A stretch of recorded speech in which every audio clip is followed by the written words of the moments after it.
So for example మీరు ఏవైనా తీసుకోండి, ఏ నెంబర్స్ అయినా తీసుకొని చేయొచ్చు.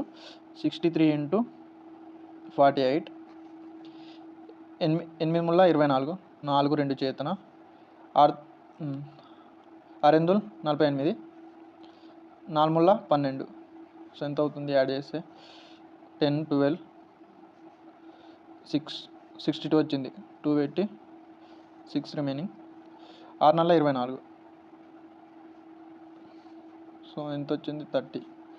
సో ఇదే ఆన్సర్ అన్నట్టు. సో ఇప్పుడు మనం దీన్ని నార్మల్ వేలో చేసుకుంటే ఎలా వస్తుంది? 63 × 48, 8 ముళ్ళ 24, 4 2 చేతన, 6 8 48, 50 వస్తుంది. 50. 4 ముళ్ళ 12, 2 1 చేతన, 6 4 24, 25, 4 2 10. సో సేమ్ ఆన్సర్ వస్తుంది. బట్ దీంట్లో ఏంటంటే మనం నార్మల్ మెథడ్లో ఏంటంటే 2 స్టెప్స్ చేస్తాం, దానివల్ల ప్రాసెస్ కొద్దిగా డిలే అవుతుంది. దీంట్లో అయితే మనం డైరెక్ట్ మన ఆన్సర్ కూడా 1 లైన్లో రాసుకోవచ్చు. సో దానికి దీనికి ఉన్న డిఫరెన్స్. మనం ఏంటంటే దీన్ని మనం ఎంత ప్రాక్టీస్ చేస్తే అంత ఈజీగా ఉంటుంది. ఒకవేళ మీకు ఇంకా అర్థం కాకపోతే నేను సింపుల్గా ఎక్స్ప్లెయిన్ చేస్తాను. సో స్టెప్ 1లో ఏం చేయాలంటే 63 × 48 ఉందా? సో స్టెప్ 1లో ఈ రెండింటిని మల్టిప్లై చేసుకొని రాసుకోవాలి. సో 8 ముళ్ళ 24, 4 2 చేతన.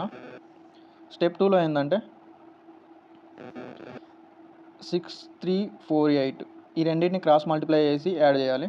సో 6 8 48, 6 8 48, ఇక్కడ ఆల్రెడీ 2 బ్యాలెన్స్ ఉంది. 4 ముళ్ళ 12, సో 10 12 62. సో ఎంత వచ్చింది? 4, ఇది 2 6 రిమైనింగ్ ఉంటుంది. థర్డ్ స్టెప్లో ఏంటంటే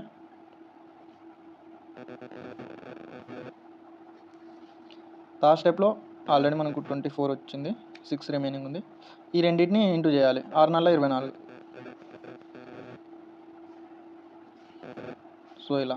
సో దీంట్లో ఏంటంటే మనం రిమైనింగ్ వచ్చింది మనం దాంట్లో ఎలా గుర్తుంచుకుంటామో దీంట్లో కూడా అలానే గుర్తుంచుకుంటే సరిపోద్ది. ఇదే మన మ్యాథ్స్ ట్రిక్. దీన్ని మనం ఎంత ఇంప్రూవ్ చేసుకుంటే అంత మనకు బెనిఫిట్.